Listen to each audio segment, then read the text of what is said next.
বাংলাদেশ জাতীয় ফুটবল দল আবারও আন্তর্জাতিক অঙ্গনে নিজেদের পরীক্ষা করার বড় সুযোগ পেতে যাচ্ছে।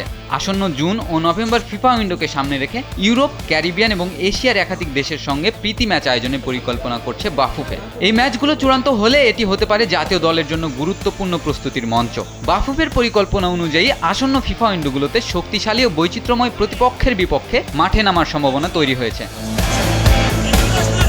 নভেম্বর উইন্ডোতে ইউরোপের দল লিথুনিয়ার বিপক্ষে প্রীতি ম্যাচ খেলার একটি প্রস্তাব পেয়েছে বাফুফে। ফিফা র্যাঙ্কিংয়ে 148 নম্বরে থাকা এই দলটি ইউরোপীয় ফুটবলের কঠিন প্রতিযোগিতায় নিয়মিত খেলছে।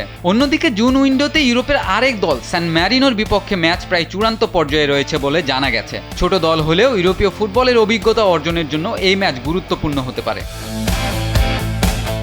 একই সময়ে ক্যারিবিয়ান অঞ্চলে গ্রানাডার সঙ্গে প্রীতি ম্যাচ আয়োজন নিয়ে চলছে জোর আলোচনা। এই ম্যাচ হলে বাংলাদেশের জন্য এটি হবে ভিন্ন ধাঁচের শারীরিক ও গতি নির্ভর ফুটবলের মুখোমুখি হওয়ার সুযোগ। এছাড়া এশিয়ার শক্তিশালী প্রতিপক্ষ ফিলিপাইনও বাংলাদেশকে প্রীতি ম্যাচ খেলার প্রস্তাব দিয়েছে। ফিফা র্যাঙ্কিংয়ে এগিয়ে থাকা এই দলটির বিপক্ষে ম্যাচ হলে তা হবে কৌশলগত বড় পরীক্ষা। ফুটবল বিশ্লেষকদের মতে এই ধরনের আন্তর্জাতিক প্রীতি ম্যাচ বাংলাদেশের জন্য শুধু ফলাফলের চেয়ে বেশি গুরুত্বপূর্ণ হবে অভিজ্ঞতা অর্জনের দিক থেকে।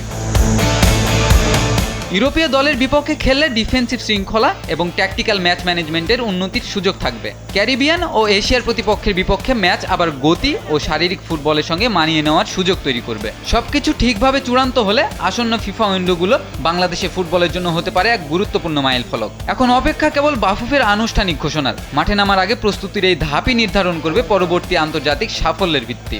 আন্তর্জাতিক ফুটবলে বাংলাদেশের পথ চলায় নতুন অধ্যায়ের অপেক্ষা।